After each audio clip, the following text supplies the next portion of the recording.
Tidak ada nabi yang dapat menolong umat kecuali Nabi Muhammad sallallahu alaihi wasallam. Tidak ada nabi yang dapat selalu memikirkan umat, hanya Nabi Allah sallallahu alaihi wasallam, Rasulullah sallallahu alaihi wasallam. Tidak ada seorang manusia yang dapat memikirkan umat melainkan Rasulullah sallallahu alaihi wasallam. Nabi 3 hari 3 malam tidak makan, tidak minum. Yang dipikirkan betapa takutnya Rasulullah umatnya masuk ke dalam neraka Jahannam. Sedangkan kita ayuhul khadirun, mau 3 hari, mau 1 minggu, mau 1 bulan, mau 1 tahun, tiada henti-hentinya membuka gerbang neraka Jahannam untuk kita langkahkan kaki kita ke dalam neraka tersebut. Tidak pernah terfikir oleh kita setiap malam untuk bertaubat kepada Allah Subhanahu wa taala. Tidak pernah terfikir untuk beristighfar kepada Allah. Inilah yang dikatakan oleh Imam Ghazali radhiyallahu anhu waradahu.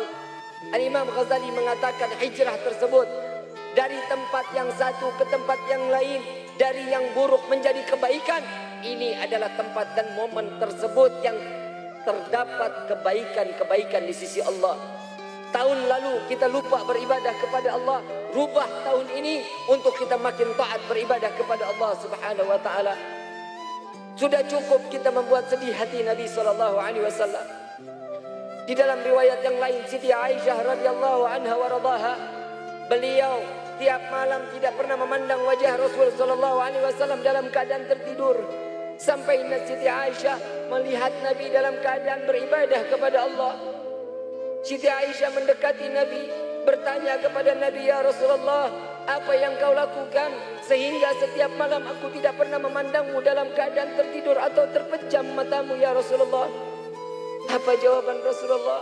"Ya Aisyah, apabila aku menjamkan mataku, siapa yang akan menangisi umatku agar mereka terselamatkan dari api neraka Jahannam? Setiap malam aku harus menggelar daripada sorbanku, ya Aisyah. Tidak kurang dari 1000 rakaat aku salat taubat kepada Allah. Aku khawatir tatkala umatku dia lupa saat dalam keadaan sakratul maut, dia lupa bertaubat kepada Allah. Aku mengharap kepada Allah agar salat taubatku ini dapat menambah daripada taubat umatku." Setiap malam Nabi 1000 rakaat salat taubat untuk umatnya. Pernahkah kita berterima kasih kepada Sayyidina Muhammad? Pernahkah kita mengucapkan syukur kepada Allah bahwa kita diciptakan oleh Allah sebagai umat Nabi Muhammad? Jangan sampai apa yang dikatakan oleh Nabi, umatku di akhir zaman kelak, paginya dia beriman, malam dia kufur kepada Allah. Malamnya dia beriman, paginya dia kufur kepada Allah. Ya Allah, jauhkan kami daripada kekufuran. Ayuhal khadirun jamaah rahimakumullah. Perjuangan Nabi tidak terhenti sampai semasa hidupnya. Bahkan sampai meninggalnya Nabi SAW yang diingat adalah umat. Sudah pernah kita menjawab panggilan Rasulullah? Saat sakratul maut Nabi mengatakan ummati, ummati, ummati. Dengan penuh kasih sayang Nabi memanggil umat. Pernah kita menjawab labbaik ya Rasulullah, labbaik ya Rasulullah, labbaik ya Rasulullah.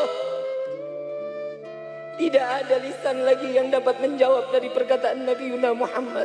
Dosa apa lisan kita ini? Bukan hanya memanggil, tapi memberikan satu kunci di hadapan Allah. Aqimis salah, aqimis salah, aqimis salah. Dirikan salat, dirikan salat, dirikan salat. Ini yang dikatakan oleh baginda Nabi Muhammad sallallahu alaihi wasallam.